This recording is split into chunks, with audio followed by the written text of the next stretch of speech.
غسل کے بعد وہ اتنی دیر تک کمرے میں کیا کرتی ہیں؟ وہ میک اپ وغیرہ کر کے ناشتے کی میز پر آتی ہیں. میک اپ کرنے اور کپڑے بدلنے میں اتنی ہی دیر لگ جاتی ہے. اچھا، تو کیا تم دروازے میں کھڑے کھڑے باتیں کرتی جاؤ گی؟ اندر لے جا کر نہیں بٹھاؤ گی کیا؟ او معاف کیجیے گا، آئیے تشریف لائیے. میں نے اس کے قریب سے گزرتے ہوئے کہا، نومی تمہیں تو ٹی وی پر جا کر اپنی قسمت آزمائی کرنی چاہیے. تمہاری شادی ہو چکی ہے کیا؟ اس نے نظریں نیچے کی اور حیا آلود لہجے میں کہا، جی نہیں. تو تم اپنا وقت کیوں برباد کری ہو؟ جاؤ اور جا کر اپنی صلاحیتوں سے فائدہ اٹھاؤ. میں کسی دن بیگم صاحبہ سے چھٹی لے کر ٹی وی اسٹیشن چلی جاؤں گی. آپ کہتے ہیں تمہیں قسمت آزمائی کر کے دیکھوں گی. میں اس کی رہنمائی میں ایک بڑے کمرے میں پہنچا جسے ڈرائنگ روم بنایا گیا تھا.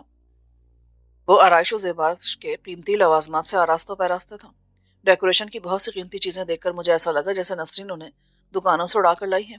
اس ڈرائنگ روم کی دل فریبی بڑھانے کے لیے اس کمرے کے چاروں کونوں میں پیتل کے سٹینڈ تھے جن میں بڑے بڑے گملے رکھے تھے.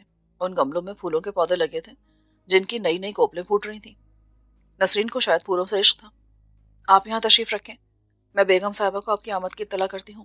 ہاں، آپ نے اپنا نام کیا بتایا تھا؟ تم نے نام بتانے کا موقع کب دیا؟ تم بیگم صاحبہ سے صرف اتنا کہہ دینا کہ آپ کے قریبی دوست آئے ہیں. اس طرح ذرا مزہ آئے گا. وہ کمرے سے جلدی نکل آئیں گی. انہیں تجسس بھی ہوگا کہ کون ہے. جانے سے پہلے وہ تپائی کے نیچے سے چند رسائل نکال کر میرے سامنے ڈال گئی. جب میں تپائی پر سے ایک فلمی رسالہ اٹھا رہا تھا تب میری نظر مان سامنے والی دیوار پر پڑی جہاں ایک بڑے سے فریم میں نسرین کی تصویر لگی ہوئی تھی. وہ بغیر آستین کے بلاؤز اور ساڑی میں ملبوس تھی. گہرے اودے رنگ کا لباس تھا جس سے اس کا حسن دوبالا ہو رہا تھا. کوئی 10 منٹ بعد نومی نمودار ہوئی. وہ ٹرالی دھکیلتی ہوئی آئی تھی. اس ٹرالی میں چائے اور ناشتہ تھا. نسرین کے فرشتوں کو بھی خبر نہ ہوگی کہ اس کے گھر میں کون مہمان آیا ہے. وہ شاید کسی غلط فہمی میں مبتلا ہو گئی تھی. اس نے سوچا ہوگا جو کوئی بھی آیا ہے اس کے شناساؤں میں سے ہوگا. نومی نے چائے تیار کر کے پیالی میرے ہاتھ میں تھمائی. میں چھوٹے چھوٹے گھونٹ بھرنے لگا. ناشتہ چونکہ میں کر کے آیا تھا اس لیے میں نے کسی چیز کو ہاتھ نہ لگایا. نسرین کو 10-15 منٹ بعد مسکراتی لہراتی ہوئی ڈرائنگ روم میں آئی. وہ نیلے رنگ کی چوڑے کناروں والی ریشمی ساڑی اور نیلے رنگ کا بلاؤز پہنے ہوئے تھی. اس کے کھلے ہوئے بال پشت پر لہرا رہے تھے. کمرے کے وسط میں آ کر وہ ٹھٹک گئی. دوسرے لمحے وہ اچھل پڑی. تو تم؟ ہاں میں. اس میں اتنی حیرت کی کیا بات ہے؟ کیا میں کوئی بدرو ہوں؟ نہیں نہیں، یہ بات نہیں. میں تو اس پر حیران ہوں کہ تمہیں میرے گھر کا پتہ کیسے چلا. دل سے دل کو راہ ہو تو گھر کی راہ اور اس کا پتہ بھی مل ہی جاتا ہے. اچھا، کیسے آنا ہوا؟ کوئی خدمت؟ اگر تم واقعی خدمت کرنا چاہتی ہو تو ان لوگوں کی کرو جو اس کے مستحق ہیں. کیا مطلب؟ جس عورت کا پرس تم نے پرسوں اڑایا نا اسے لے جا کر واپس کر دو ابھی اور اسی وقت. کون سا پرس؟ کیسا پرس؟ بھائی میں کسی کا پرس لے کے نہیں آئی. دیکھو نسرین، ایکٹنگ کرنے کی ضرورت نہیں ہے. پرسوں شام کے وقت تم نے جامع کلاتھ مارکیٹ میں فینسی ساڑی ہاؤس کے سیلز مین کی حماقت سے فائدہ اٹھایا اور پرس لے کر 9 تو 11 ہو گئی. وہ پرس کسی حرام کی کمائی والے شخص کی بیوی کا نام تھا اور اس میں جو زیورات اور سونا تھا وہ شادی کے زیورات بنوانے کے لیے تھا. اگر ان لوگوں کو یہ پرس نہیں ملا نا تو 2 معصوم لڑکیوں کا مستقبل تباہ ہو جائے گا. ان کے ماں باپ صدمے سے پاگل ہو جائیں گے. تمہیں یقیناً غلط فہمی ہو رہی سکندر. میں 2 دن سے گھر سے باہر نکلی نہیں. میں تو گھر پر ہی آرام کری ہوں. کیا ضروری ہے کہ میں نے اس پرس پر ہاتھ صاف کیا ہو؟ کیا اس دنیا میں اس شہر میں ہی چور چکی ہوں؟ تم دنیا کو الو بنا سکتی ہو، سکندر کو نہیں. میں تمہیں پہچانے میں غلطی نہیں کر سکتا. اگر تم چاہتے ہو کہ میں تمہارے جھوٹ کا پلندہ یہاں تمہارے منہ پہ دے ماروں تو سنو. پرسوں سرخ رنگ کی ٹویوٹا کرولا میں تم جامع کلاتھ مارکیٹ آئی تھی جس کا نمبر میں نے دیکھ کر ذہن نشین کر لیا ہے. میں نے اپنی تسلی کے لیے تمہارا گیراج بھی دیکھ لیا ہے جہاں وہ گاڑی موجود ہے جس میں بیٹھ کر تم فرار ہوئی تھی. یہ وہ گاڑی ہے جو تم نے جامع کلاتھ مارکیٹ میں واردات کرنے سے آدھا گھنٹہ پہلے وکٹوریا روڈ سے چوری کی تھی جس کا نمبر کل کے اخبارات میں آ چکا ہے اور خبر بھی چھپ چکی ہے. تم نے کل ایک ہونڈا اکارڈ گاڑی چوری کی اور اسے رات کے وقت ڈیفینس کی سنسان گلی میں چھوڑ دیا اور ٹیکسی میں بیٹھ کر گھر آ گئی. کیا سب غلط ہے؟ نسرین پر سکتہ طاری ہو گیا. کچھ دیر بعد وہ سنبھل کر بولی، تم یقیناً کو بدرو ہو سکندر جو میرے تعاقب میں سائے کی طرح لگے رہتے ہو. مگر میری ایک بات مان لو کہ اس پرس میں نہ تو رقم تھی اور نہ ہی سونا. اس عورت نے یقیناً جھوٹ بولا ہے. وہ عورت جھوٹ نہیں بول سکتی. جھوٹ تم بول رہی ہو اس لیے کہ وہ بے ہوش ہو گئی تھی. جھوٹی عورت کبھی بے ہوش نہیں ہوتی. تم یقین کرو اس پرس میں 100-150 کی رقم اور میک اپ کے سامان کے علاوہ کچھ نہیں تھا. میں نے فیصلہ کر لیا کہ یہاں سے خالی ہاتھ نہیں جاؤں گا. تم وہ رقم اور سونا لے کر میرے ساتھ چلو اور اس عورت کو واپس کر دو. میں دوسروں کے سامنے اس کا انکشاف نہیں کروں گا کہ یہ تمہارا کارنامہ ہے. اگر تمہیں میری بات کا یقین نہیں ہے تو جاؤ اور پولیس کو بلا لو، میں ان گیڑ بھپکیوں میں آنے والی نہیں ہوں۔ چلو یوں ہی صحیح، لے آتا ہوں میں پولیس کو۔ پولیس ٹھوس ثبوت مانگتی ہے، تمہارے پاس کا ثبوت ہے؟ لاتوں کے بھوت باتوں سے نہیں مانتے، میرے پاس ٹھوس ثبوت موجود ہے، اسی لیے تو میں پولیس کو لینے جا رہا ہوں۔ انہیں جرم کا اقرار کرانے کے بہت سے طریقے آتے ہیں، ان کے تشدد سے شیطان بھی پناہ مانگتا ہے، تمہاری تو حیثیت ہی کیا ہے؟ تو دیر کس بات کی، شوق سے جاؤ، بلکہ ابھی جاؤ اور اسی وقت پولیس کو لے آؤ، دل میں جو بھی حسرت ہے نا وہ پوری کر لو۔ نسرین نے آخری جملہ ادا کرتے وقت بالکل غیر محسوس انداز میں آنکھوں سے اشارہ کیا، جیسے میرے پیچھے کوئی کھڑا ہو اور اس کے اشارے کا منتظر ہو۔ میں نے سرعت سے پلٹ کر دیکھا، پیچھے نومی کھڑی تھی، اس کے ہاتھ میں ایک موٹا سا ڈنڈا تھا، وہ ڈنڈا فضا میں بلند کر کے میرے سر پر چوٹ لگانا چاہتی تھی۔ میں جلدی سے ایک طرف ہٹ گیا، ڈنڈا صوفے کی پشت پر لگا، اگر میں تیزی نہ دکھاتا تو میری کھوپڑی دو حصوں میں تقسیم ہو جاتی۔ میں اپنی جگہ سے بجلی کا کوندا بن کر نومی پر جھپٹا، اس نے پھر ڈنڈا لہرایا، مگر اس کے ہاتھ سے ڈنڈا چھوٹ کر فرش پر جا گرا۔ اس کی کلائی کسی ڈال کی طرح نازک سی تھی، میرے ہاتھ کی سخت گرفت نے اس کی کلائی کو چٹکا دیا۔ جب میں نے کلائی چھوڑی تو وہ درد سے کرا رہی تھی، میں نے اسے دھکا دے کر صوفے پر گرا دیا۔ نسرین اپنی جگہ پتھر کا بت بنی کھڑی تھی، میں نے جیسے ہی لپک کر ڈنڈا اٹھایا ان دونوں کے چہرے فق ہو گئے، ہوائیاں اڑنے لگی۔ میں پوری طرح چوکنا کھڑا تھا۔ خون کا بدلہ خون ہوتا ہے، تم میرا سر پھوڑنا چاہتی تھی نا نومی، اب میں تمہارا سر پھوڑوں گا۔ میں نے آج تک اپنے کسی دشمن کو معاف نہیں کیا ہے۔ نہیں نہیں، وہ چلائی اور دوڑ کر نسرین کے پیچھے کھڑی ہو گئی، جیسے اسے پناہ کی طلبگار ہوں۔ مجھے معاف کر دیجیے، میں آپ کے آگے ہاتھ جوڑتی ہوں۔ نسرین، تم نے نومی کو حملہ کرنے کا اشارہ کر کے اپنے پیروں پر کلہاڑی ماری ہے، اگر میں تمہاری شیطان صفت ملازمہ کے حملے کی زد میں آ جاتا نا تو میری کھوپڑی دو حصوں میں تقسیم ہو جاتی۔ تم سے ایک بھیانک جرم سرزد ہوا ہے اور یہ جرم قابل معافی نہیں ہے، مگر میں اس کمینگی کا بدلہ نہیں لوں گا۔ میں یہاں ہنگامہ آرائی کرنے نہیں آیا، تمہارے لیے بہتر یہی ہے کہ وہ رقم اور سونا میرے حوالے کر دو، ورنہ کیا؟ تم خواہ میرے پیچھے ہاتھ دھو کر پڑ گئے ہو، سونے کے بارے میں تمہیں غلط فہمی ہو گئی ہے، ورنہ یہ کہ میں تشدد سے کام لوں گا۔ اب میری سمجھ میں یہی آ رہا ہے کہ میں تم دونوں کو ڈنڈے مار مار کر بے ہوش کر دوں، پھر گھر کی تلاشی لے کر نہ صرف چوری کا مال برآمد کر لوں بلکہ جاتے جاتے گھر کا پوری طرح صفایا بھی کرتا جاؤں۔ تم دونوں ہوش میں آنے کے بعد شاید دماغی توازن کھو بیٹھو، اس لیے کہ دماغ پر شدید ضرب آنے سے اکثر ایسا ہی ہوتا ہے۔ ان دونوں کے چہرے سفید پڑ گئے۔ نسرین نے شاید محسوس کر لیا تھا کہ میں اپنے ارادے کو عملی جامہ پہنانے میں پسو پیش سے کام نہیں لوں گا۔ چند لمحوں کے بعد وہ بولی تو اس کی آواز لرز رہی تھی، اگر تم اپنی تسلی تشافی کرنا چاہتے ہو تو میرے کمرے میں چل کر الماری اور تجوری کی تلاشی لے سکتے ہو، مجھے کوئی اعتراض نہیں ہوگا۔ تم کتنی ہوشیار ہو اس کا تو مجھے اندازہ ہے، تم اس لیے اپنے کمرے کی تلاشی دے رہی ہو کہ اصل مال کہیں اور چھپا ہوا ہے۔ بہرحال میں پہلے الماری اور تجوری کی تلاشی لوں گا، اس کے بعد تم سے بات ہوگی۔ میں نے ان دونوں کو آگے آگے چلنے کا اشارہ کیا اور ان کے پیچھے نسرین کی خوابگاہ میں داخل ہوا۔ وہاں داخل ہوتے ہی مجھ پر سحر طاری ہو گیا۔ اس کی خوابگاہ کا ماحول بڑا خوابناک تھا، اس نے اس کی آراستگی میں بڑی نفاست سے کام لیا تھا اور اس کے ذوق کی داد نہ دینا ناانصافی تھی۔ اچانک میرے دل میں اس نادر خیال نے جنم لیا کہ وہ رقم اور سونا نسرین کی تجوری سے برآمد نہ ہوا تو اس کا جو مال بھی برآمد ہوگا وہ میں اپنے قبضے میں لے لوں گا، تا وقت ہے کہ وہ راہ راست پر نہیں آ جاتی۔ نسرین بستر کے قریب پہنچ کر جھکی تو میں نے بڑی سرعت سے آگے بڑھ کر نومی کو ڈھال بنا لیا تاکہ وہ تکیے کے نیچے سے چابیوں کے بجائے پستول نکالے تو اس کے نشانے کی زد پر میرے بجائے نومی آ جائے، مگر اس نے چابیاں نکال کر میری طرف اچھال دی۔ میں نے الماری کی طرف بڑھتے ہوئے خوابگاہ کا جائزہ لیا تو نشستگاہ کی طرح وہاں بھی 4 گملے رکھے دکھائی دیے، ان میں کرشنا چوڑا کے پھولوں کے پودے رکھے تھے۔ خوبصورت پھول اس کی کمزوری لگتے تھے، مگر خوابگاہ میں گملے دیکھ کر مجھے الجھن سی ہوئی، عموماً لوگ وہاں گملے نہیں رکھتے۔ نسرین نے مجھے بلا جھجک الماری کی چابیاں تھما دی، مجھے شبہ ہوا کہ دال میں ضرور کچھ کالا ہے، اس لیے میں نے چابیاں اس کی طرف اچھالی۔ چلو الماری تم خود ہی کھولو، اور نومی ڈیئر تم اپنا مکھڑا دیوار کی طرف کر کے کھڑی ہو جاؤ۔ نومی نے بلا چون چرا میرے حکم کی تعمیل کی، گویا وہ ایک کونے میں دیوار کی طرف منہ کیے کھڑی تھی، مگر اس ناگن کا بھی کوئی بھروسہ نہ تھا۔ نسرین جس وقت الماری کھول رہی تھی اس وقت میری پوری توجہ اس کی جانب مبذول ہو گئی تھی، کہیں وہ الماری سے پستول نہ نکال کر مجھے زیر کر لیں اور ساری بساط الٹ جائے۔ اچانک اطلاعی گھنٹی بجی، ہم تینوں ہی چونک پڑے۔ نامعلوم کون کمبخت تھا جو ناوقت چلا آیا تھا، وہ جو کوئی بھی تھا اس نے میرے لیے مسئلہ پیدا کر دیا تھا۔ میں نے سوالیہ نظروں سے نسرین کی طرف دیکھا جو الماری میں چابی لگی چھوڑ کر گھومی تھی، وہ خائف اور کسی قدر سراسیمہ سے نظر آ رہی تھی۔ میں نے اس کے کمرے سے ملک غسل خانے کی طرف دیکھا، اس میں باہر سے چٹخانی لگی ہوئی تھی۔ میں نے ان دونوں کو اشارہ کیا کہ وہ غسل خانے کے اندر چلی جائیں، ان دونوں کو غسل خانے کے اندر جانے سے گریز تھا۔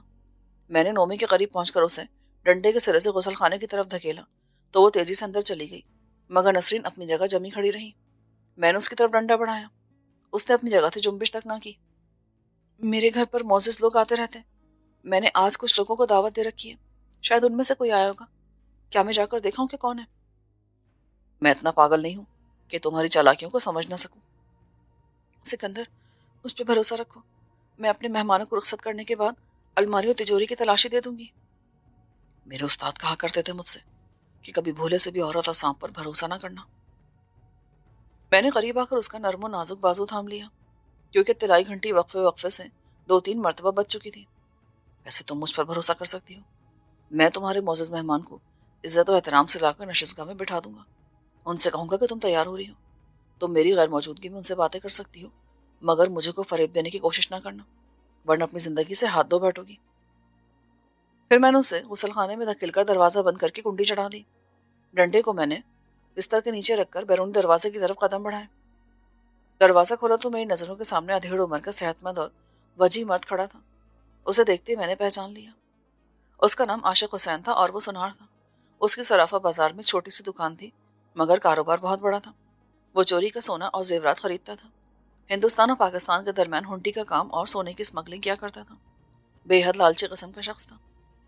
چوری کا مال فروخت کرنے کے لیے ہر شخص اسی کے پاس پہنچتا تھا۔ اول تو اس نے کبھی چوری کا مال خریدنے سے انکار نہیں کیا، دوم اس کے پاس چوری کا مال فروخت کرنے کے لیے ہر طرح سے تحفظ ملتا تھا، اس لیے کہ وہ پولیس سے خود ہی نمٹ لیتا تھا۔ کبھی ایسا نہیں ہوا کہ اس نے چوری کا مال فروخت کرنے والے کی نشاندہی کی ہو۔ اس سے میرے بڑے پرانے مراسم تھے۔ اس نے مجھے دروازے پر دیکھا تو اس کے چہرے پر حیرت چھا گئی۔ دوسرے لمحے اس کا چہرہ دمک اٹھا۔ اماں یار، تم یہاں کیسے؟ اگر یہ سوال میں تم سے کروں تو ملا کی دوڑ مسجد تک۔ مس نسرین نے آج صبح ٹیلی فون کر کے بلایا کہ اس کے پاس بڑا مال آیا ہے، 12 بجے تک پہنچ جاؤ۔ بھائی تم 12 سے پہلے پہنچ گئے، کیوں؟ ٹھیک ہے نا؟ تو کیا نسرین تمہارے ہاں چوری کا مال بیچتی ہے؟ ہاں، اب تم سے کیا چھپانا، نسرین سے میں بڑے عرصے سے چوری کا مال خرید رہا ہوں۔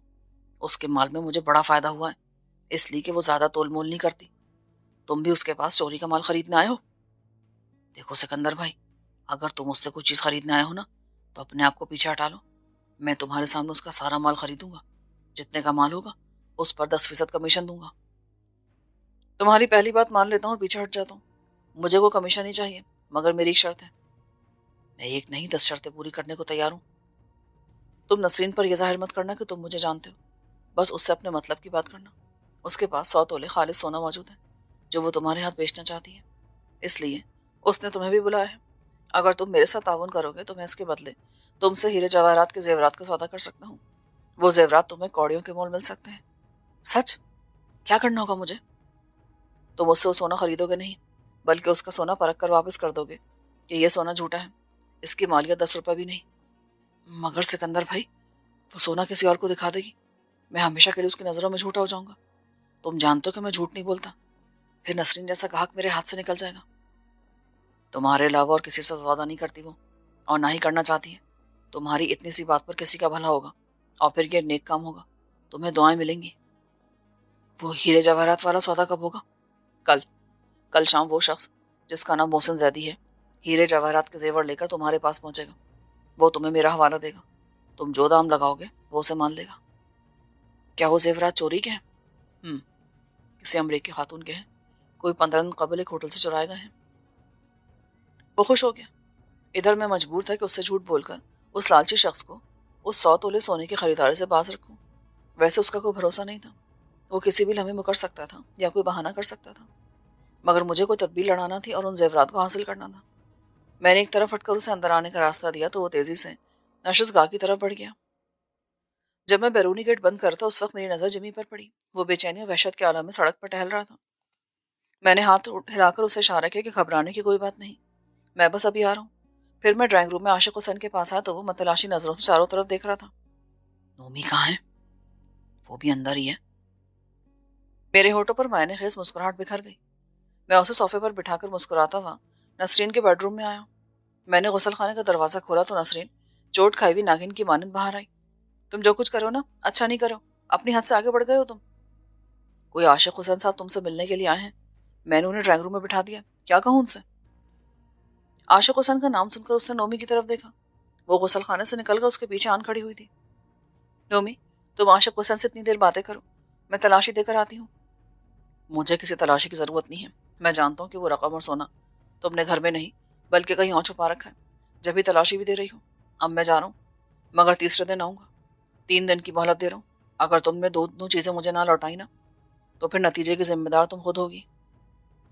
میں اس کا جواب سننے کے لیے رکا نہیں بلکہ تیزی کے ساتھ باہر نکلا۔ نومی میرے پیچھے پیچھے تھی۔ میں نے ڈرائنگ روم میں پہنچ کر عاشق حسین سے کہا، آ رہی ہے بیگم صاحبہ۔ ڈرائنگ روم سے نکل کر میں برآمدے میں تو دروازے کی چٹخانی لگانے کی آواز سنائی دی۔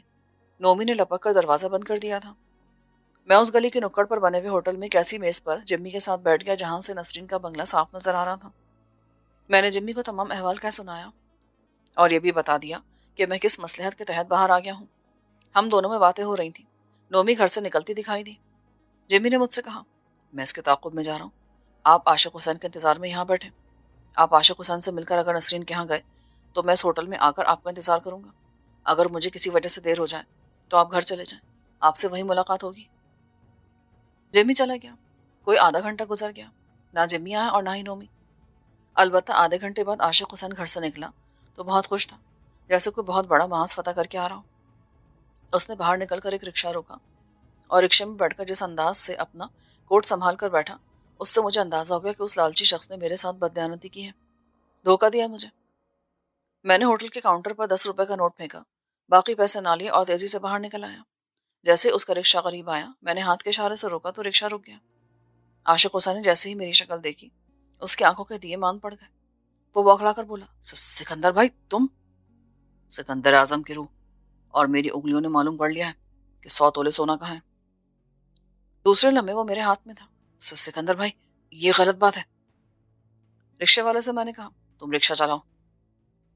جب رکشہ چل پڑا تو میں نے اس سے کہا کہ یہ غلط بات نہیں کہ تم نے مجھ سے بددیانتی کی ہے، دھوکہ دیا مجھے، ایک تیر سے 2 شکار کیے۔ ارے پوری بات تو سنو۔ اس نے مجھے کچھ ایسا مجبور کر دیا تھا کہ میں انکار نہ کر سکا، جھوٹ نہ بول سکا۔ تم جانتے ہو کہ یہ سونا کس کا ہے؟ مجھے اس سے کوئی سروکار نہیں، مجھے تو آم کھانے سے مطلب ہے، پیڑ گرنے سے نہیں۔ تو پھر مجھے بھی اس سے کوئی سروکار نہیں کہ یہ مال کیسے، کہاں سے اور کس خبیث سے حاصل کیا ہے۔ میں کسی سے مال خریدتا نہیں ہوں بلکہ چاقو کے زور پر چھین لیتا ہوں۔ میں تمہاری اس توند میں چاقو بھی گھونپ سکتا ہوں۔ میں نے قریب ہو کر اس کی نکلی ہوئی توند پر ہاتھ پھیرا تو وہ اچھل گیا۔ تم نے اکثر میرے ہاتھ میں چوری کا مال دیکھا ہے، کبھی چاقو بھی دیکھا ہے؟ میں نے رک کر اپنا ہاتھ نیفے کی طرف بڑھایا تو اس کے اوسان خطا ہو گئے۔ نہیں نہیں، میں نے اسے 50,000 میں خریدا ہے، تم 50,000 ہی دے دو، میں کوئی کمیشن نہیں لوں گا۔ ابے کیا تیرے باپ کا مال ہے؟ تمہیں 50,000 تو کیا 50 روپے بھی نہیں دوں، البتہ چاقو تمہاری توند میں گھونپ سکتا ہوں۔ ذلیل کمینے، میں تمہیں 1 لاکھ کا فائدہ کروا رہا تھا پر تم نہیں مانے اور کھلی بے ایمانی کر گئے، اب سزا بھگتو۔ 1 لاکھ کا کیا فائدہ؟ میں بھی یہ سونا نسرین کو واپس دے کر آتا ہوں، پھر تم وہ مال دلوا دینا۔ اب میں تمہیں نیست و نابود کر کے ہی رہوں گا۔ پرلانگ بھر کے فاصلے پر چوراہا تھا۔ چوراہے کے فٹ پاتھ پر 2 مسلح پولیس والے کھڑے تھے۔ ان پر نظر پڑتے ہی وہ شیر ہو گیا، دیکھو وہاں پولیس کھڑی ہے، اب تم بچ کر کہاں جاؤ گے؟ شرافت سے مجھے میرا مال واپس کر دو ورنہ میں پولیس کے ہاتھے چڑھا دوں گا تمہیں۔ میری جان، اپنے دل کی حسرت بھی پوری کر لو۔ میں ان سے کہوں گا کہ یہ سونا اس ذلیل شخص کی شناسہ نے چرایا ہے، انہیں یہ بھی علم ہوگا کہ آج کے اخباروں میں یہ خبر چھپی ہے۔ ایس پی صاحب خود تم سے سمجھ لیں گے، میرا کیا ہے، میں 3-4 ماہ کی سزا کاٹ کر آ جاؤں گا باہر۔ نسرین بھی تمہارے خلاف بیان دے گی، تمہارا کچا چٹا کھول دے گی، تم خود سمجھ لو کہ تمہارا کیا حشر ہوگا۔ اس کا چہرہ فق ہو گیا۔ میں نے گرم لوہے پر ایک بھرپور ضرب لگانے کی غرض سے رکشے والے کا کندھا ہلایا۔ تم گلشن تھانے چلو۔ کیوں؟ عاشق حسین حد درجے سارا سیما ہو گیا۔ ہم تھانے چل کر ایس پی صاحب کو سونا دے آتے ہیں، تم بتا دینا ایس پی کو کہ سونا کہاں سے اور کس سے خریدا تھا، شاید تم ایس پی صاحب انعام بھی دے دیں، اس لیے کہ سونا انہوں نے اپنی بیٹی کی شادی کے لیے خریدا تھا۔ نہیں، تم خود چلے جاؤ، خود ہی پہنچا دو۔ اگر تم یہ نیک کام نہیں کرنا چاہتے تو تمہاری مرضی، تم ایسا کرو مجھے گلشن اقبال کے تھانے پر اتار دے چلو۔ ٹھیک ہے، اس نے مردہ آواز میں کہا اور رومال نکال کر پیشانی کا پسینہ پہنچا۔ اس نے مجھے گلشن تھانے سے کچھ فاصلے پر اتار دیا۔ میں نے اسے انتظار کرنے کے لیے کہا، اس نے اس بات میں سر ہلایا، لیکن میں جانتا تھا کہ وہ رکے گا نہیں، اور ایسا ہی ہوا۔ میں تھانے کے گیٹ پر بھی نہ پہنچا تھا کہ وہ رکشہ لے کر چلا گیا۔ میں نے بھی ہاتھ دے کر ایک رکشہ روکا اور ہوٹل پہنچا۔ غیر متوقع طور پر سونا ہاتھ لگ جانے پر میں بہت خوش تھا۔ اب میں نسرین کو جھوٹا ثابت کر سکتا تھا۔ کرایہ دے کر میں اندر آیا، جمی نہیں تھا۔ میں نے نسرین کے بنگلے کی گھنٹی بجائی۔ 5 منٹ بعد دروازہ کھلا۔ نسرین نے جیسے ہی مجھے دیکھا گھبرا کر دروازہ بند کرنا چاہا، لیکن میں نے اپنا پیر پھنسا دیا۔ نسرین کی آنکھوں سے خوف جھانکنے لگا۔ دفعتاً نسرین بجلی کا گوندا بن کے اپنے بیڈ روم کی طرف بھاگی۔ میں اس کے پیچھے لپکا۔ اس نے دروازہ بند کرنا چاہا مگر میں نے اس کا موقع نہ دیا۔ دروازے کو زور سے دھکا دیا تو وہ فرش پر جا گری اور بکھر سی گئی۔ میری نظر 500 کے نوٹوں کی گڈی پر پڑی۔ میں نے لپک کر وہ گڈی اٹھا لی۔ میں نے گڈی کے نمبر دیکھے تو وہ 40,000 کی رقم تھی۔ عاشق حسین نے مجھ سے جھوٹ بولا تھا کہ اس نے 50,000 روپے کی رقم ادا کی ہے۔ نسرین اپنی جگہ سے اٹھ کر مجھ پر جھپٹی تاکہ میرے ہاتھ سے رقم چھین لے، مگر کامیاب نہ ہو سکی۔ میں نے اسے دھکا دے کر بستر پر گرایا۔ میری رقم مجھے دے دو۔ کہاں سے آئی ہے رقم؟ تم کون ہوتے پوچھنے والے؟ یہ میری رقم ہے۔ میں نے جیب سے سونے کا پیکٹ نکالا۔ یہ رقم تم نے اس سونے کی وجہ حاصل کی ہے نا؟ یہ یہ کہاں سے آیا؟ ایک دلچسپ کہانی ہے جو پھر کسی وقت سناؤں گا۔ اب تمہارے جھوٹ کا پرندہ کھل چکا ہے۔ بہتر ہے کہ تم وہ 25,000 کی رقم واپس کر دو تاکہ کسی کو خوشیاں مل سکیں۔ تم یقین کرو اس پرس میں سونے کے علاوہ صرف 200 روپے تھے۔ اب مجھے تمہاری کسی بات کا یقین نہیں رہا۔ تم ایک نمبر کی جھوٹی ہو اور مسلسل مجھے فریب دیتی چلی آ رہی ہو۔ میں اس کی طرف بڑھنے لگا۔ میرا خیال تھا کہ وہ گھبرا کر پیچھے ہٹتی چلی جائے گی، لیکن اس بار ایسا نہیں ہوا۔ وہ کسی چٹان کی طرح جمی کھڑی تھی۔ پھر اس کے چہرے کا رنگ بدلتا گیا۔ میں نے اس کی آنکھوں میں غصے کے شعلے اور رخساروں پر ان شعلوں کا عکس لرزتے دیکھا تو کلفٹن کے ویران ساحل پر نیم تاریکی میں کئی مردوں سے مقابلہ کرتی وہ لڑکی میری آنکھوں میں گھوم گئی۔ میں نے چند لمحے قبل جسے بے بس اور کمزور سمجھ کر جس کے لیے ڈھال بننے کی کوشش کی تھی، میں ٹھٹک جانے پر مجبور ہو گیا۔ اچانک مجھے احساس ہوا کہ در حقیقت میں کس قدر نازک صورتحال سے دوچار ہو چکا ہوں۔